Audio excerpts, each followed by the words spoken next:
우리가 이 땅을 살아가면서 하나님과 늘 우리는 함께 합니다. 사실 우리는 그것을 느끼지 못하고 있을 뿐이죠. 우리가 하나님 앞에 하나님 우리의 인생 가운데 우리의 예배 가운데 임재하여 주십시오라는 기도를 하지 않습니까?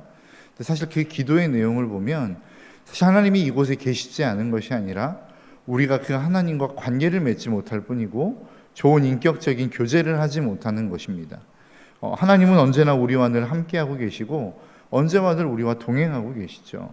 장로님들 기도하시는 그 기도 앞부분에 보시면 그런 기도의 내용들 참 많이 하시지 않습니까? 전지전능하시고 무소부재하신 하나님. 무소부재가 무엇입니까? 존재하지 않는 곳이 없는 이라고 하는 뜻 아니겠습니까? 그러니까 하나님은 언제 어디나 어느 시간이나 어디에서나 계시는 하나님이시다라는 말씀이시죠. 그러니까 하나님은 언제나 늘 안 계신 곳이 없는 분이십니다.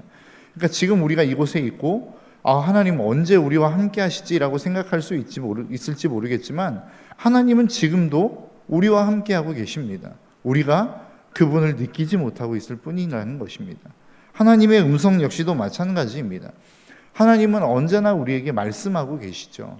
어떠한 방식을 통해서든 우리에게 말씀하고 계신다라는 말씀입니다. 그런데 우리가 그 하나님의 음성에 둔감하여 듣지 못하고 있을 뿐이다 라고 하는 것이죠. 오늘 본문은 사무엘이 죽는 것으로 시작을 합니다. 오늘 본문 3절입니다. 사무엘이 죽었으므로 온 이스라엘이 그를 두고 슬피 울며 그의 고향 라마에 장사하였고 사울은 신접한 자와 박수를 그 땅에서 쫓아내었더라. 우리가 많은 의문을 갖는 것 중에 하나가 무엇이냐면 왜 하나님은 착한 사람들, 정말로 괜찮은 사람들을 일찍 데려가시는가 라고 하는 의문점을 갖는 경우들이 참 많이 있습니다. 정말로 괜찮은 사람들이 단명하는 것들을 보면서 하나님이 살아계시다면 저런 사람을 저렇게 빨리 데려가실 수 있나? 이런 생각들을 우리는 가끔 하지 않습니까? 그런데 사실 거기에 대한 메시지도 하나님은 분명하게 우리에게 말씀하고 계신다라는 겁니다. 이사야 57장 1절에서 2절의 말씀을 보면 그 의인의 죽음에 대해서 이렇게 설명합니다. 의인이 죽을지라도 마음에 두는 자가 없고 진실한 이들이 거두어감을 당할지라도 깨닫는 자가 없도다. 의인들은 악한 자들 앞에서 불리어 가도다. 그들은 평안히 들어갔나니 바른 길로 가는 자들은 그들의 침상에서 편히 쉬리라. 무슨 이야기입니까? 악인들이 있고 의인들이 있다라는 거죠. 그런데 의인들이 죽음을 당한다는 겁니다. 그런데 많은 사람들이 볼 때 도대체 의인들이 저렇게 죽는 게 맞나? 하나님이 살아계시다고 한다면 의인들의 죽음을 저렇게 가만두시는 게 맞나? 라고 하는 생각을 한다라는 거죠. 그런데 이사야 57장에서는 뭐라고 말씀하고 있습니까? 의인들은 하나님이 죽도록 그냥 내버려 두는 것이 아니라 하나님이 부르셨다라고 이야기하고 있습니다. 하나님께서 그 의인들을 부르셨음에도 불구하고 악인들이 슬퍼하지 않는다는 거예요. 관심을 두지 않는다는 거예요. 그런데 그 의인들의 죽음은 실상으로 놓고 보면 어떤 거라는 말씀이십니까?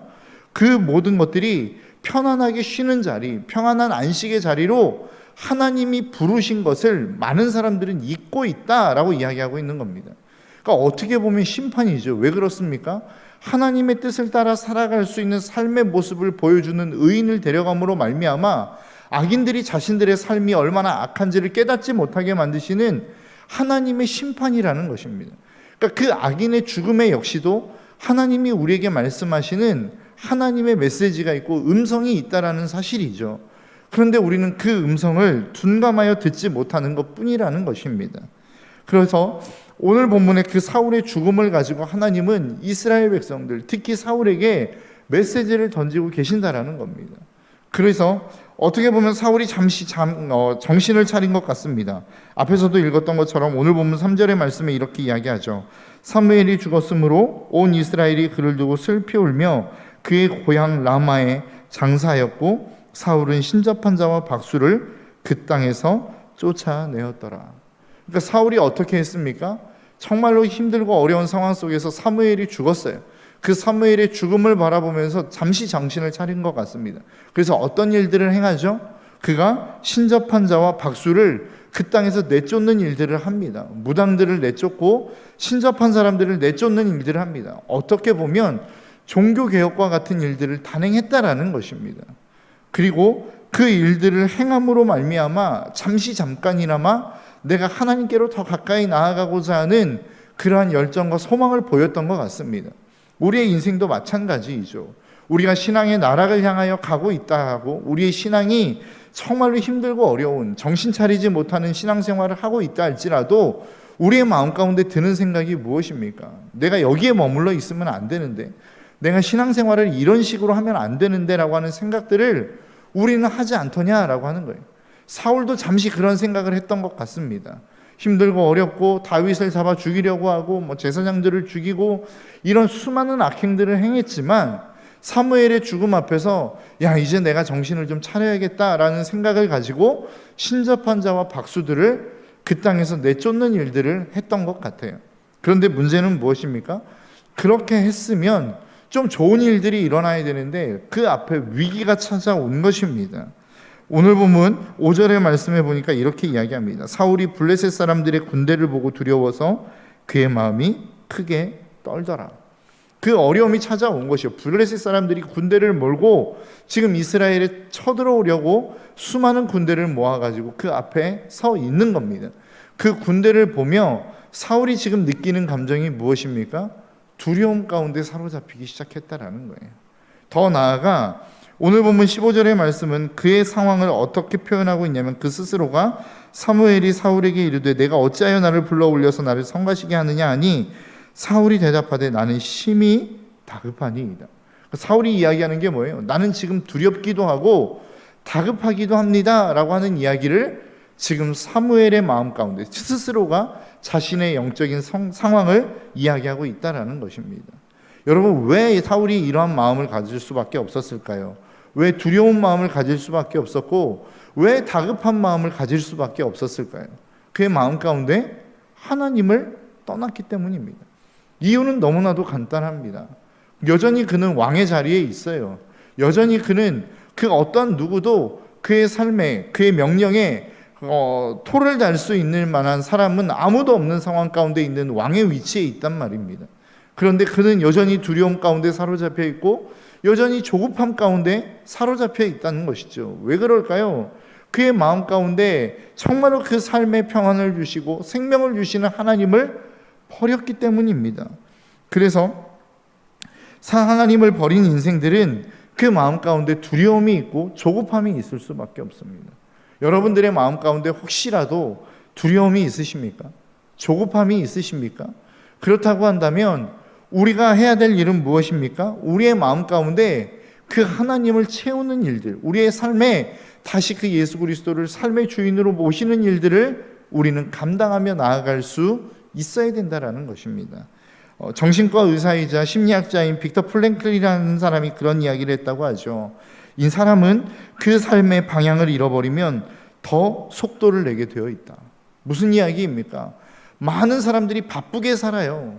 많은 사람들이 정말로 어떠한 쉴 틈도 없는 바쁜 인생을 산단 말이죠. 그런데 문제는 무엇이에요? 왜 그런 바쁨이 우리의 삶 가운데 있을 수밖에 없습니까? 그것은 바로 삶의 방향을 올바로 설정하지 못했기 때문이다라고 빅터 플랭클린이라고 하는 정신과 의사는 이야기하고 있다는 것입니다. 여러분, 바쁘십니까? 왜 그렇게 바쁘십니까? 여러분, 우리의 인생이 바쁜 이유는 다른 말로 이야기하면 우리의 인생의 온전한 목적과 방향이 설정되어져 있지 않다라는 것을 의미한다라는 것입니다. 우리의 삶 속에 여러분 목표가 정해져 보십시오. 왜 바쁩니까? 해야 될 일이 분명하죠. 명확하죠. 그러니까 그 일들을 하는 겁니다. 그런데 목표가 설정되어 있지 않고 방향이 설정되어 있지 않으면 바쁠 수밖에 없는 이유가 뭐예요? 이거를 해야 된다라고 하는 이 사람들의 이야기를 들으면 그걸 해야 될 것 같아요. 돈을 열심히 벌어야 된다라고 하는 사람들의 이야기를 들으면 돈을 열심히 벌어야 될 것 같아요. 인생을 즐기라고 이야기하는 사람들의 이야기를 들으면 인생을 즐겨야 될 것 같아요. 그러니까 계속해서 사람들의 말에 좌지우지하다 보니까 정말로 내가 많은 일들을 하는 것 같지만 사실 우리의 인생의 목적을 가지지 못하며 살아갈 경우들이 많다라는 거예요. 그래서 예레미야 2장 13절의 말씀에서는 이렇게 말씀하고 있습니다. 내 백성이 두 가지의 악을 행하였나니 곧 그들이 생수에 근원되는 나를 버린 것과 스스로 웅덩이를 판 것인데 그것은 그 물을 가두지 못할 터진 웅덩이들이니라. 뭐라고 말씀하고 있는 거예요? 너희들이 두 가지의 악을 행하였다. 첫 번째는 무엇이냐면 생수의 근원이 된 하나님을 버린 것이다. 그리고 그 하나님을 버림으로 말미암아 너희들이 스스로 웅덩이를 파기 시작했다. 이게 너희들이 나에게 범한 두 가지의 악이다 라고 이야기하지만 사실 이거는 한 가지입니다. 하나님을 버렸기 때문에, 생수의 근원인 하나님을 버렸기 때문에 그들이 스스로 웅덩이를 파는 거라고요. 우리가 바쁜 이유, 우리가 자꾸만 우리의 인생을 책임져야 될 것 같은 이유, 자꾸만 우리의 인생 가운데 더 많은 것들을 소유하려고 하는 이유는 생수의 근원인 하나님을 버렸기 때문입니다. 우리의 만족을 주시는 주님을 우리가 버렸기 때문에 우리가 다른 많은 것들에 계속해서 관심을 갖고 더 좋은 것들을 얻으려고 몸부림치는 거라는 것이죠. 사울도 마찬가지였습니다. 하나님이 그의 인생 가운데 떠나버렸기 때문에 어떠한 일들을 벌이기 시작합니까? 그는 신접한 자를 찾아가기 시작했어요. 하나님이 그토록 원하시지 않았던, 가증히 여겼던 신접한 자 박수를 찾아다니기 시작했다고요. 우리의 삶도 마찬가지 아니겠습니까? 내가 자꾸만 썩어져 버릴 거 다 알고 있어요. 하나님이 심판이 임할 때 내가 지금 가지고자 하는 것, 소유하고자 하는 것, 그토록 힘써 얻고자 하는 그것이 하나님의 심판의 날에 나를 지켜주지 못할 거라는 것 알고 있어요. 그런데 왜 우리는 자꾸 그것을 움켜쥐고 가지려고 하느냐라고 하는 겁니다. 이유는 간단합니다. 생명의 근원인, 생수의 근원인 하나님을 버렸기 때문입니다. 그래서 우리가 그것을 소유한들 우리의 마음에 기쁨이 있습니까? 행복이 있습니까? 평안이 있습니까? 잠시는 행복한 것 같겠죠. 잠시는 좋은 것 같겠죠. 그러나 그것이 우리의 인생을 지켜주지 못하더라라고 하는 것입니다. 그래서 로마서 8장 6절은 이렇게 이야기해요. 육신의 생각은 사망이요 영의 생명은 생각은 생명과 평안이라. 우리의 마음 가운데 생명을 누리지 못하고 있고 평안을 누리지 못하고 있다고 한다면 다시 한번 생각해보고 점검해야 될 것, 내가 영의 생각으로 이 땅을 살아가고 있는 사람인가 아니면 육의 생각으로 살아가고 있는 사람인가를 우리는 반드시 점검해야 된다는 것입니다. 사울이 종교적인 행위는 있었어요. 오늘 본문에서도 보니까 하나님의 음성을 듣고자 무던히 노력했습니다. 그런데 하나님이 그에게 말씀하시지 않았어요. 우림과 둠빔으로도 말씀하시지 않고 선지자로도 말씀하시지 않았어요. 그러니까 어떻게 했어요? 하나님이 가증히 여기는 신접한 자를 찾아갔단 말이죠. 우리의 인생도 그럴 수 있습니다. 내가 하나님 앞에 기도하는데 하나님이 나에게 응답하시지 않는 것과 같은 상황을 우리는 맞이할 수도 있다고요. 하나님이 많은 사람들을 통해서도, 환경을 통해서도, 다른 어떠한 많은 말씀을 통해서도 우리에게 말씀하시지 않는 것과 같은 느낌을 받을 때가 있단 말입니다. 그러면 우리는 어떻게 해야 될까요? 우리는 하나님 앞에 더 가까이 나아가야 되겠죠. 제가 지난 주간에 어머니 기도회를 통해서도 한번 말씀드렸던 것 같은데요. 여러분, 이열치열이라는 말이 있습니다. 날이 더운 날에는 뜨거운 음식을 먹음으로 열을 이겨낸다 라고 하는 의미입니다. 여러분, 저는 우리가 함께 하나님 앞에 기도하면 모든 사람들이 그러한 마음의 상처를 한 번 정도는 겪는 것 같아요. 기도하는 사람들마다 그 마음 가운데 한 번쯤은 겪어볼 상처가 있는데 그게 뭐냐면 하나님은 왜 내 기도에 응답하시지 않지라고 하는 상처입니다. 여러분, 한 번 정도는 그런 생각 해보시지 않으셨습니까?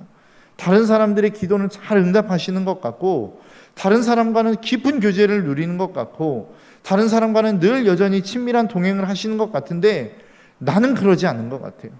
우리의 삶 가운데는 그런 상처가 있단 말이죠. 내가 기도해도 응답하시지 않는 것 같고 하나님 앞에 부르짖어도 나에게 응답하시지 않는 것과 같은. 다윗도 그랬고 믿음의 사람들은 언제나 늘 이 과정을 한 번쯤은 다 거쳐갔습니다. 시편의 내용들이 다 그런 것 아니겠습니까? 하나님, 내가 밤낮 부르짖는데 눈물이 주야로 내 눈물을 가리고 적시는데 하나님은 어디 계십니까? 라고 하는 기도의 내용들이 시편에 보면 수두룩히 많이 나와요. 그러면 그게 우리의 마음 가운데는 뭐예요? 상처라고요. 그런데 그 상처를 얻는 사람들이 그 상처로 남아있는 것으로 끝내버리는 사람들은 어떤 사람들이에요? 거기에서 포기해버리는 거예요. 기도의 자리에서 하나님의 응답이 오기 전에 포기해버리는 거라고요. 그러면 어떤 결과를 얻게 됩니까? 하나님은 내 기도에 응답하시지 않아라고 하는 결론으로 마무리 지어버린다는 겁니다. 사울이 그랬다는 거예요. 사울이 하나님의 뜻을 얻고자 노력하지 않은 게 아니에요. 우림으로도 그 하나님의 뜻을 구해보았고 선지자로도 그 뜻을 하나님 앞에 구해봤다는 거예요. 그런데 응답하시지 않으니까 어떻게 해버렸어요? 신접한 자를 찾아가 버렸어요. 포기해 버렸어요. 하나님을 놓아 버렸어요. 그런데 하나님이 그 하나님의 모든 것들, 하나님이 비록 사울을 버렸다라고 이야기하지만 사실 하나님이 그 사울을 영원히 버리려고 마음 먹으셨을까요? 그렇지 않습니다. 에스겔서 33장 11절에 보니까 이렇게 말씀해요. 너는 그들에게 말하라. 주 여호와의 말씀이니라. 나의 삶을 두고 맹세하노니 나는 악인이 죽는 것을 기뻐하지 아니하고 악인이 그의 길에서 돌이켜 떠나 사는 것을 기뻐하노라 라고 이야기하고 있습니다. 그러니까 하나님이 진짜 기뻐하시는 게 뭐예요? 너 죄 범했어? 너 악을 행했어? 그러면 너 이제 심판, 너 죽음. 하나님은 이것을 기뻐하시지 않는다는 거예요. 악인이 그 악한 길에서 돌이켜 회개해서 사는 것을 기뻐하신다는 겁니다. 그러니까 사울도 어땠어요? 사울을 하나님이 비록 버리셨다라고는 이야기하고 있고 왕의 자리에서 그를 끌어내릴 거라고는 말씀하셨지만 하나님이 진짜 기대하고 소망했던 게 무엇일까요? 그의 악한 길에서 돌이켜 하나님을 구하는 삶을 하나님은 원하시지 않았을까요? 그게 하나님의 사랑이고 그게 하나님의 오래 참으심이고 그게 하나님의 자비요 그게 하나님의 은혜라는 것입니다. 그래서 우리가 믿는 믿음이 뭐예요? 지금 나를 하나님이 버리셨다라고 이야기하고 심판하고 계신다라고 말씀하시지만 그래도 내가 하나님의 얼굴을 구하면 하나님은 우리를 용서하시고 하나님은 우리를 사랑하신다. 이 믿음을 가지고 우리가 기도하는 그 기도가 진짜 기도 아니겠느냐라고 하는 것이죠. 하나님은 이것을 우리에게 요구하고 계신다라는 겁니다.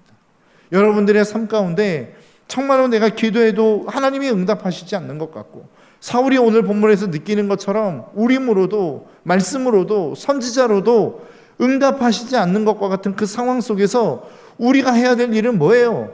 그럼에도 불구하고 그 하나님의 은혜와 긍휼을 구하며 하나님 앞에 간구하는 자리로 나아가는 것이 우리가 할 수 있는 유일한 일이라는 사실을 우리는 잊지 않아야 된다는 것입니다. 여러분들이 이 자리에 왜 나오셨습니까? 정말로 그 하나님의 은혜를 구하기 위해서 나오신 거 아니에요? 그 은혜를 구하고 나아가는 이 시간이 될 수 있기를 주님의 이름으로 축복합니다. 믿음이 무엇입니까? 어떠한 상황, 하나님이 나를 버리신 것과 같고 하나님이 나에게 응답하시지 않는 것 같고 하나님이 나에게 말씀하시지 않는 그 상황 속에서도 하나님을 신뢰하는 믿음으로 끝까지 하나님 앞에 나아가는 것, 하나님이 응답하실 때까지 나아가는 것, 이게 우리의 삶이 가지고 있어야 될 믿음이라는 것입니다. 여러분, 이 아침 그 하나님의 은혜를 경험할 수 있는 귀한 시간이 될 수 있기를 주님의 이름으로 축복합니다. 여러분, 정말로 좌절이 되십니까? 하나님이 응답하시지 않는 것과 같아서 정말로 마음의 힘듦을 가지고 이 자리에 나오셨습니까? 하나님이 응답하십니다. 응답하실 때까지 여러분 기도하십시오. 하나님이 여러분들의 인생 가운데 찾아오실 때까지 간구하십시오. 하나님은 그 기도를 결코 외면하시지 않습니다. 결코 물리치시지 않습니다. 여러분, 그 하나님의 말씀 앞에 나아가 오늘 이 하루의 삶에서도 승리하며 나아갈 수 있는 저와 여러분들의 삶이 될 수 있기를 주님의 이름으로 축복합니다.